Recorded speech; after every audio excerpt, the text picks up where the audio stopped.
ফারহিম প্রিয় দেশবাসী, আমার সম্মানিত প্রবাসী ভাই ও বোনেরা, আসসালামু আলাইকুম। এই মুহূর্তে দেশ এবং প্রবাস থেকে যে যেখান থেকে দেখছেন সকলকে জানাচ্ছি শুভরাত্রি। আশা করি সবাই ভালো আছেন। ভালো থাকাটাই মহান রবের দরবারে শুকরিয়া জ্ঞাপন করছি। আলহামদুলিল্লাহ, আমিও ভালো আছি। জীবন চলার মাঝে একটা কথা মনে রাখবেন, নিজের দুর্বলতার কথা এবং নিজের গোপন কথা বন্ধু-বান্ধব, আত্মীয়স্বজন কারো সাথে কখনো শেয়ার করবেন না। শেয়ার করার চেষ্টাও করবেন না।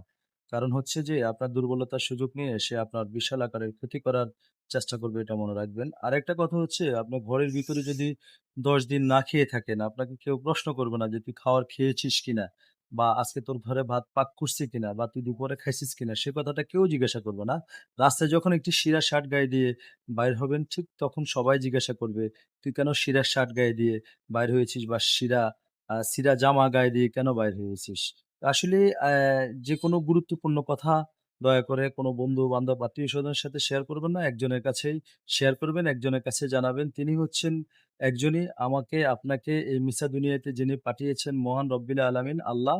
আল্লাহর দরবারে আপনি জানাবেন আপনার সমস্যার কথা। আল্লাহই আপনার সব সমস্যা সমাধা করে দিবেন ইনশাআল্লাহ। ভালো থাকবেন, সুস্থ থাকবেন। সকলের সুস্বাস্থ্য কামনা করছি। আল্লাহ হাফেজ। কথাটা ভালো লাগলে অবশ্যই শেয়ার করে দিবেন এবং কথাটা কতটুক সঠিক এবং কতটুক আ রং অবশ্যই কমেন্টে জানাবেন, প্রিয় বন্ধুরা।